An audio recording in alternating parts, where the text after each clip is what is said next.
O Senhor esteja convosco. Ele está no meio de nós. Proclamação do Evangelho de Jesus Cristo segundo João. Glória a vós, Senhor. Naquele tempo, os judeus começaram a murmurar a respeito de Jesus, porque havia dito: Eu sou o pão que desceu do céu. Eles comentavam: Não é este Jesus o filho de José? Não conhecemos seu pai e sua mãe? Como então pode dizer que desceu do céu? Jesus respondeu: Não murmureis entre vós, ninguém pode vir a mim, se o Pai que me enviou não o atrai. E eu o ressuscitarei no último dia. Está escrito nos profetas: Todos serão discípulos de Deus. Ora, todo aquele que escutou o Pai e por ele foi instruído, vem a mim. Não que alguém já tenha visto o Pai, só aquele que vem de junto de Deus viu o Pai. Em verdade vos digo, quem crê possui a vida eterna. Eu sou o pão da vida. Os vossos pais comeram maná no deserto e, no entanto, morreram. Eis aqui o pão que desce do céu. Quem dele comer nunca morrerá. Eu sou o pão vivo descido do céu. Quem comer deste pão viverá eternamente. E o pão que eu darei é a minha carne dada para a vida do mundo. Palavra da salvação. Glória a vós, Senhor. Ave Maria, cheia de graça, o Senhor é convosco. Bendita sois vós entre as mulheres, bendito é o fruto do vosso ventre, Jesus.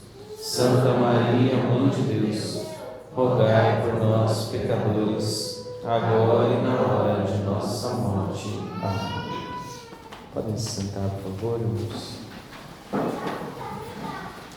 Nós estamos ouvindo uma liturgia muito especial nesses dias, que está nos falando sobre o pão da vida, sobre o próprio Jesus que se faz presente na sua presença real, na Santa Eucaristia, com a transubstanciação, a transformação do pão e do vinho.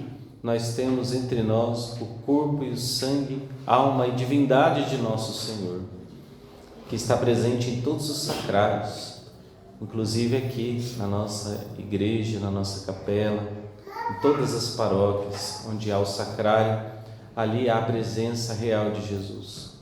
Nós sabemos que o Evangelho que está sendo lido neste ano B é o Evangelho segundo São Marcos, mas desde 2 domingos atrás, desde o 17º domingo, com o domingo passado, 18º, e neste, 19º, nós temos cada dia uma passagem deste rico capítulo 6 de São João. Todo este capítulo vai falar sobre o pão da vida. Jesus vai repetir muitas vezes: Eu sou o pão da vida. Eu sou o pão da vida. E entre essas repetições, o Senhor vai nos dar os pormenores deste grande mistério, que é o mistério da sua presença eucarística, a sua maior presença, o seu maior, o mais sublime sacramento, o Santíssimo Sacramento da Eucaristia.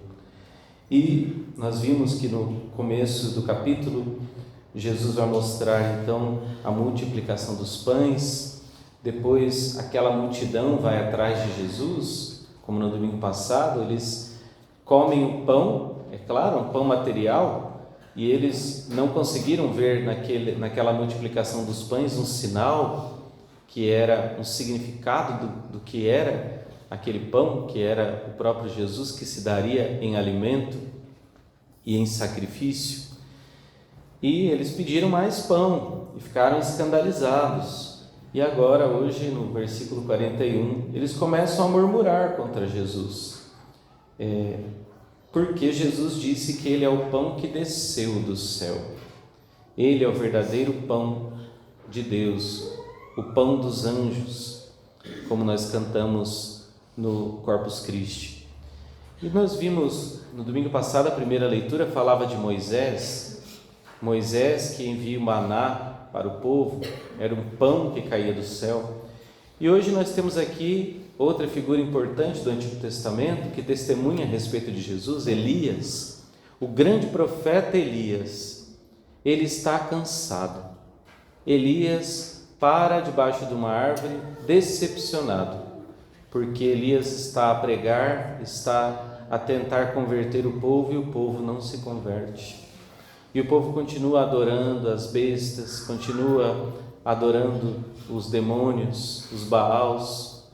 Então Elias fala: não, chega, Senhor, agora eu vou morrer. Se entrega à morte, quer morrer, pede para morrer. Então se deita debaixo de um junípero, de uma árvore. E ali aparece para ele então um anjo, a presença de Deus. O anjo indica a presença de Deus. E o anjo oferece um alimento, leva um alimento até Elias, e não fica ali falando: Elias, coitadinho de você, né? Você é tão bonzinho e os outros são maus.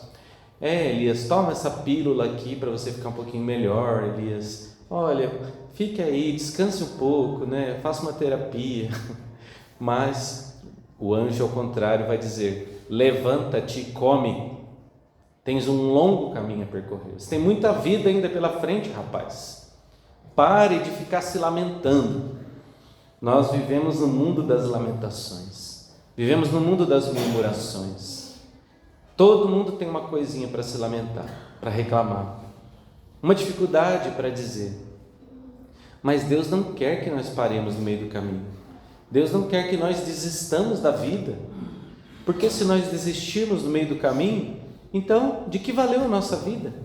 De que vale viver se não for para ir para a vida eterna, para o céu?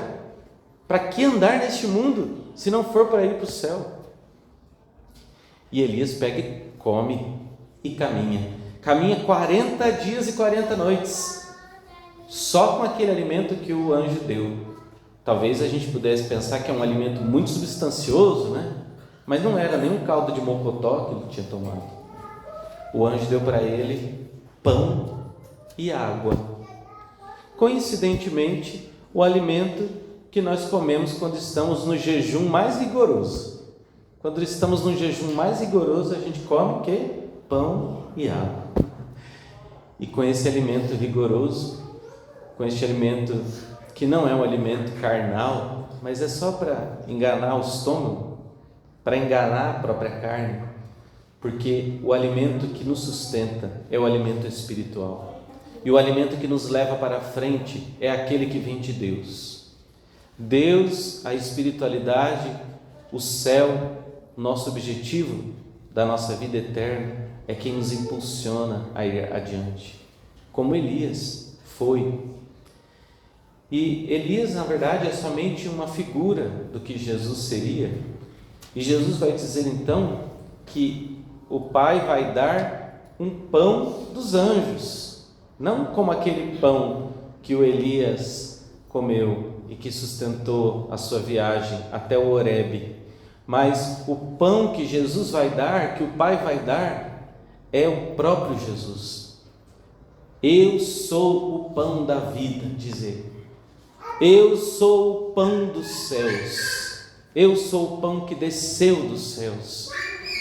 Eu sou o pão que veio de junto de Deus, que vai sustentar vocês não somente até o Horebe. Este pão que é a Eucaristia vai sustentar vocês até a vida eterna. E ele vai dizer aqui no final desta passagem: quem comer deste pão viverá eternamente.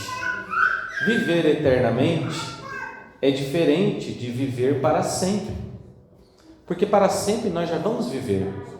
No céu ou no inferno, todos vivem eternamente ou para sempre. Nós já fomos feitos assim, imortais. Imortal quer dizer que temos um começo e não teremos fim. Nossa alma viverá para sempre, no céu ou no inferno. Mas o Senhor nos dando este pão, que é o pão eterno, o próprio Jesus, a Eucaristia, Ele vai nos dar um pão que vai nos acompanhar até a eternidade. E eterno só há um ser: Deus. Eterno significa que não tem começo nem fim. Como é que nós vamos viver eternamente então, se nós temos um começo? Nós vamos viver a vida de Deus. Quando nós comungamos, nós vivemos a vida de Deus. É Deus vivendo em nós.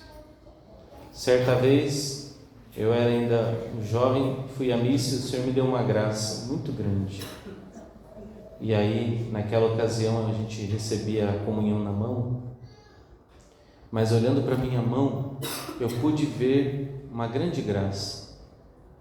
O Senhor me mostrou que Deus mesmo repousaria nas minhas mãos. Meu Deus, quanta indignidade! E quanto mais ainda repousar dentro de mim na Santa Comunhão. Nós jamais seríamos dignos disso. E justamente porque não somos dignos, é porque o Senhor quer que nós comunguemos, é claro, quando não estivermos em pecados mortais, mas que nós comunguemos para que Jesus habite em nós, para que Ele nos santifique, Ele nos transforme e a vida de Deus se faça vida na nossa vida. Quando então nosso corpo digerir este pão, o pão eucarístico, cerca de 15 minutos, dizem alguns cientistas, depois que nós comungamos, aquele pão então é digerido e se transforma em sangue e circula por todo o nosso corpo. Por isso devemos permanecer um tempo em ação de graças, mesmo quando acaba a missa, permanecer em ação de graças. Não podemos nos esquecer da ação de graças. Então o Senhor viverá em nós. Por isso devemos assim nos preparar, porque a sua presença não pode passar despercebida. Nós não vemos a Jesus na hóstia, quanto menos ainda o vemos no nosso coração tão mesquinho tantas vezes. Então temos que parar e deixar que a sua vida se faça vida em nós. E o Senhor completa: e o pão que eu darei é a minha carne, dada para a vida do mundo. O pão que Ele deu nos dias anteriores ali da multiplicação dos pães, era um pão de fermento, de farinha, que logo deu fome ao povo, que foi procurar Jesus de novo para saciar sua fome material. E quanta gente ainda está em busca de uma fome material, emocional na igreja. Quantos ainda buscam algo que possa saciar a sua fome física, emocional, financeira, quando Jesus quer saciar a nossa fome eterna? Ele quer nos dar muito mais, infinitamente mais do que isso. Quer nos dar a sua própria vida divina. E Jesus vai dizer que o pão que Ele dará, olha, na Santa Ceia, na Quinta-feira Santa, Ele vai dizer: tomai e comei, isto é meu corpo que será dado, o pão que eu darei. Este pão é a minha carne dada para a vida do mundo. Não há dúvidas de que a Eucaristia é o próprio corpo e sangue, alma e divindade do Senhor. É isso que quer dizer carne. Carne não é só aquilo que a gente compra no açougue. Carne não é só os nossos músculos. Carne é todo o ser. Carne na Bíblia significa isso. Quando os esposos são uma só carne, significa que eles são corpo e alma unidos plenamente. Quando nós comungamos a carne do Senhor, quer dizer que nós comungamos Ele inteiro, corpo, sangue, alma e divindade unidos, o Jesus ressuscitado, que faz o seu sacrifício da cruz presente hoje para nós.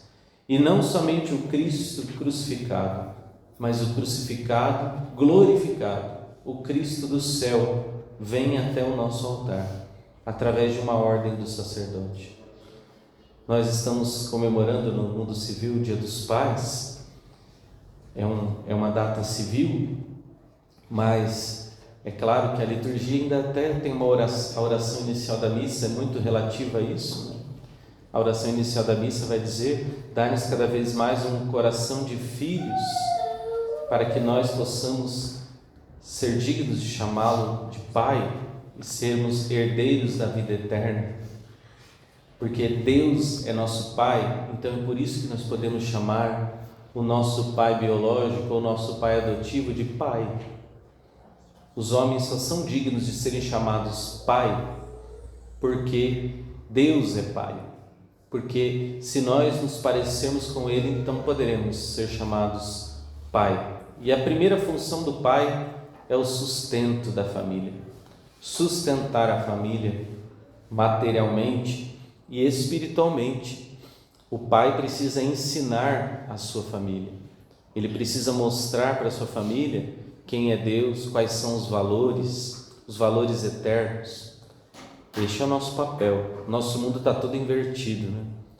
Então, tenta-se tirar o papel da mãe, tirar o papel do pai, inverter todas as posições para que as pessoas fiquem confusas e achem que o ser humano não é filho de Deus. Enfim, o plano final é este. Mas nós sabemos que Jesus vem nos dar aquilo que o Pai tem de mais precioso, a sua própria vida. Ele nos alimenta, Ele nos nutre com a própria vida que vem dele, o seu próprio Filho, nosso Senhor Jesus Cristo. Que Ele possa nos dar este pão do céu, a Santa Eucaristia, e nos nutrir para sempre. Provai e vede, irmãos, quão suave é o Senhor. Louvado seja o Santíssimo Sacramento.